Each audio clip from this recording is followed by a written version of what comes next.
2026 FIFA বিশ্বকাপে Osman ডেম্বেলের record করা হ্যাটট্রিকে নরওয়েকে উড়িয়ে দিল সাবেক বিশ্ব চ্যাম্পিয়ন ফ্রান্স। গ্রুপ পর্বের প্রথম 2 ম্যাচ জিতে আগেই নকআউট নিশ্চিত করেছিল ফ্রান্স ও নরওয়ে। বোস্টনের জিলেট স্টেডিয়ামে গ্রুপ সেরা হওয়ার লড়াইয়ে আর্লিং হালান্ড ও মার্টিন ওডেগার্ডদের মিসটাম দিয়ে একাদশ সাজিয়েছিল ভাইকিংসরা, আর সেই সুযোগে নিয়মিত একাদশবিহীন নরওয়েকে 4-1 গোলের বড় ব্যবধানে ভাসিয়েছে ফরাসিরা। বোস্টনের মাঠে এদিন একাই ছড়ি ঘুরিয়েছিলেন ফরাসি ফরওয়ার্ড ওসমানে ডেম্বেলে।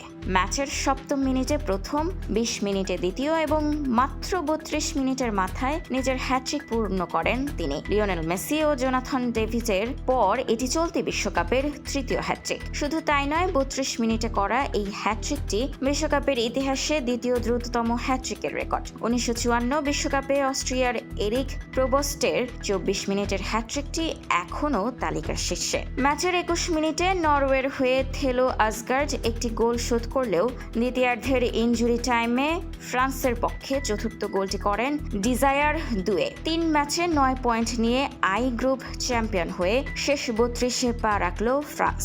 গ্রুপের অন্য ম্যাচে টরন্টোর বিএমও ফিল্ডে ইরাকে 5-0 গোলে গুড়িয়ে দিয়ে নকআউটের আশা বাঁচিয়ে রেখেছে সেনেগাল। ম্যাচের 13 মিনিটে ইরাকের রেবিন সুলাকা লাল কার্ডে দেখলে 10 জনের দলে পরিণত হয় এশিয়ার দেশটি। প্রথমার্ধে সেনেগাল 1-0 এগিয়ে থাকলেও বিরতির পর শুরু হয় গোল উৎসব। ইসমাইল সার একটি, পাপা গুয়ে জোড়া গোল এবং শেষ মুহূর্তে ইলিমান এন্দিয়া এর গোলে 5-0 ব্যবধানের বিশাল জয় নিশ্চিত করে সেনেগাল। গ্রুপের সমীকরণ অনুযায়ী শতভাগ জয়ে চ্যাম্পিয়ন ফ্রান্সের শেষ 32-এর প্রতিপক্ষ এখনও নির্ধারিত হয়নি। অন্যদিকে 6 পয়েন্ট নিয়ে রানার্স আপ হওয়া নরওয়ের পরের রাউন্ডে প্রতিপক্ষ হিসেবে পেয়েছে শক্তিশালী আইভরি কোস্টকে, আর 3 পয়েন্ট নিয়ে তৃতীয় স্থানে থাকা সেনেগালের আশা এখনও টিকে থাকলেও খালি হাতে বিশ্বকাপ থেকে বিদায় নিল ইরাক।